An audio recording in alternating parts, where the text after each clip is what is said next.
हाशिम था और उनकी मलिका का नाम मधिया था। बादशाह हाशिम अपने इंसाफ और मलिका मधिया अपनी नर्म दिली की वजह से पूरी दुनिया में मशहूर थे। उनकी जिंदगी तब और भी खूबसूरत हो गई जब उनके घर एक के बाद एक बेटियों की बहार आई। महल के दरो दीवार हमेशा बच्चों की हंसी और खेलने की आवाजों से गूंजते रहते थे। उनकी 6 बेटियां थीं और हैरत की बात ये थी कि वो सब एक दूसरे की ट्विन्स थीं। सबसे बड़ी ट्विन्स ईशा और अरीबा थी, जो 4 साल की थी। उनसे छोटी तैयबा और लाइबा थी, जो 3 साल की थी। और सबसे छोटी ट्विन्स मिनाहल और साहिबा थी, जिनकी उम्र अभी सिर्फ 2 साल थी। पूरा दिन महल में भागदौड़ लगी रहती। कभी ईशा और अरीबा चुप्पी फिरती, तो कभी मिनाहल और साहिबा अपनी तोतली जबान में बातें करके सबका दिल मोहलाती। लेकिन फिर एक दिन एंट्रस्टल में खुशियों का एक नया सैलाब आया, जब मलिका मधिया ने एक नन्ही परी जैसी बेटी को जन्म दिया। उसका नाम रखा गया सीरत। बादशाह, हमारी प्यारी सीरत। सीरत एक बेहतरीन नाम। हम कितने खुश हैं, बहुत ज्यादा। सीरत अपनी बाकी बहनों की तरह जुड़वा नहीं थी, वो इकलौती पैदा हुई थी। बादशाह हाशिम और मलिका मधिया को सीरत से एक अलग ही लगाव हो गया। वो उसे हर वक्त अपनी आंखों के सामने रखते। जब बादशाह दरबार से वापस आते तो सबसे पहले सीरत को गोद में उठाते। लेकिन वक्त के साथ साथ बाकी 6 बहनों के दिलों में थोड़ी थोड़ी जलन जहलोतली पैदा होने लगी। उनको लगता था कि शायद अब उनके माँ बाप उनसे ज्यादा सीरत को सहने लगे हैं। वक्त तेजी से गुजरा और एंट्रस्टल की फसाओं में काफी तब्दीली आ गई। अब बड़ी ट्विन्स ईशा और अरीबा 10 साल की हो चुकी थी। मिडिल ट्विन्स तैयबा और लाइबा 9 साल की हो गई थी। सबकी उनसे छोटी मिनाहिल और साहिबा 8 साल की हो चुकी थी। सबसे छोटी और प्यारी सीरत अब 5 साल की एक मासूम फूल जैसी बच्ची थी। बादशाह हाशिम और मलिका मधिया की मोहब्बत सीरत के लिए दिन दिन बढ़ती जा रही थी। जब भी बाहर खेलने का वक्त होता, मलिका हमेशा बड़ी इजाजत दे देती कि वो खेले, फोर्ट से बाहर जंगल के करीब जाकर खेले। लेकिन सीरत को हमेशा अपने पास रोक लेती। नहीं सीरत, तुम अभी बहुत छोटी हो, बाहर खतरा हो सकता है, मलिका नर्म दिली से कहती और उसे अपने हसीन बागीचे में गार्डन में ही खिलाती। ये देखकर बड़ी बहनें, खासकर ईशा और अरीबा के दिलों में आग लग जाती। उनको लगता कि उनके माँ बाप सिर्फ सीरत को ही खास समझते हैं और उनको नजरअंदाज कर रहे हैं। एक दोपहर जब सब बहनें महल की छत पर खड़ी थीं, ईशा ने आहिस्ता से कहा, देखो अरीबा, अप्पू और अम्मी सिर्फ सीरत के लिए नए खिलौने मंगवाते हैं।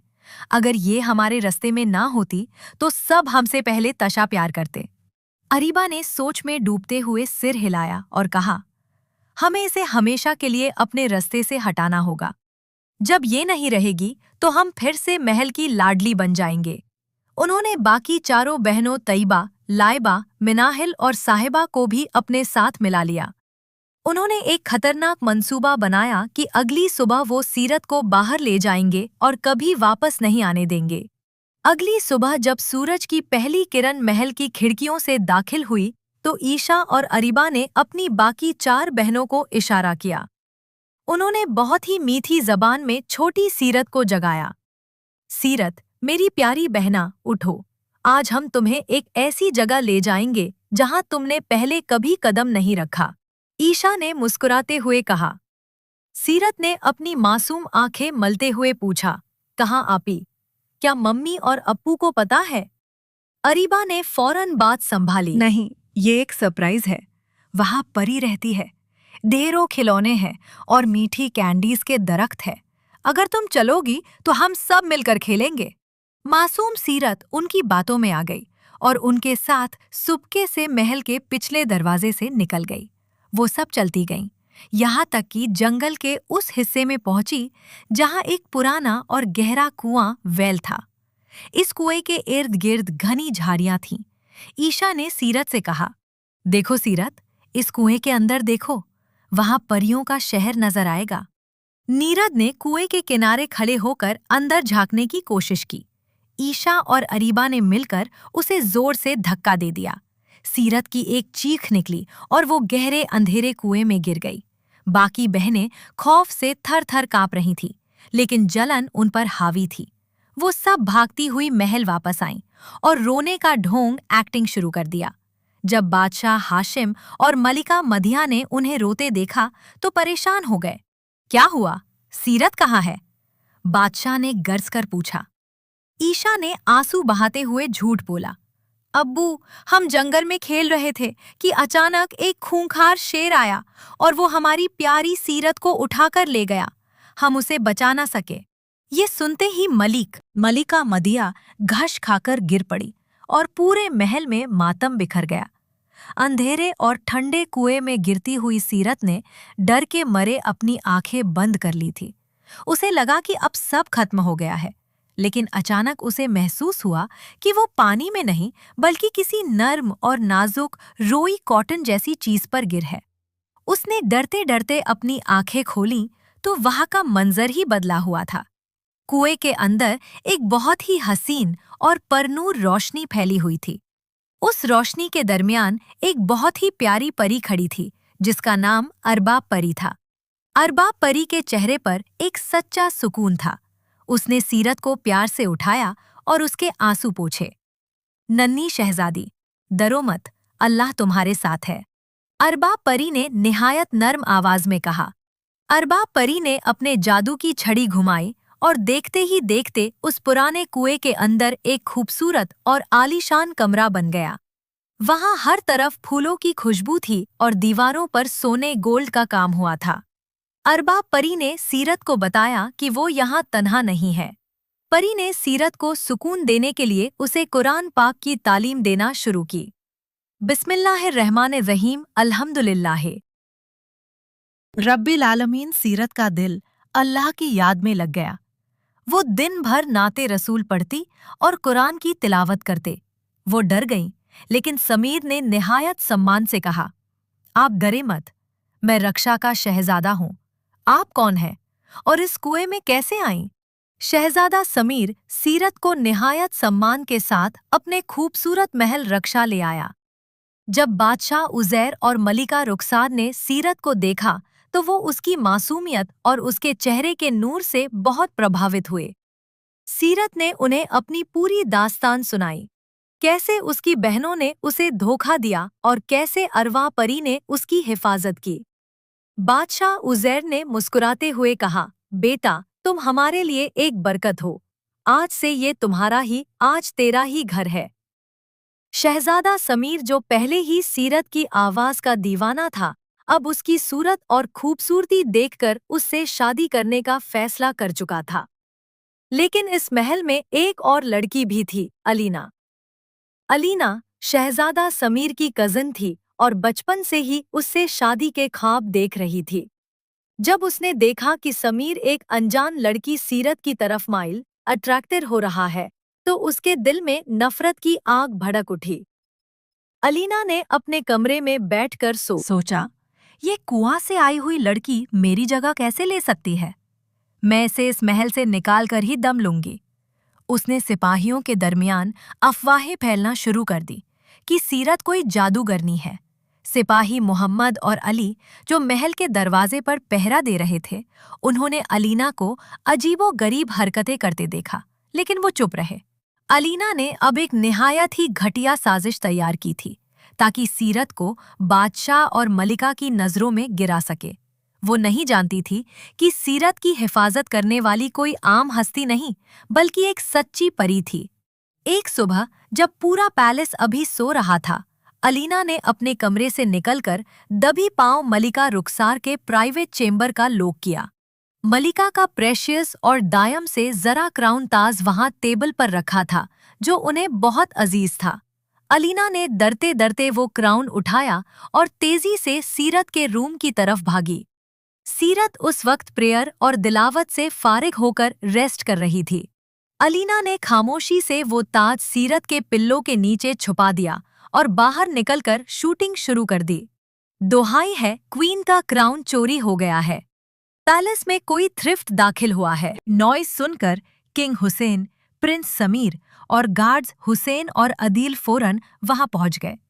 क्वीन रुखसार बहुत टेंस थी। अलीना ने फेक टीयर्स बहाते हुए कहा, मैंने कल रात एक शैडो सीरत के रूम की तरफ जाते देखा था।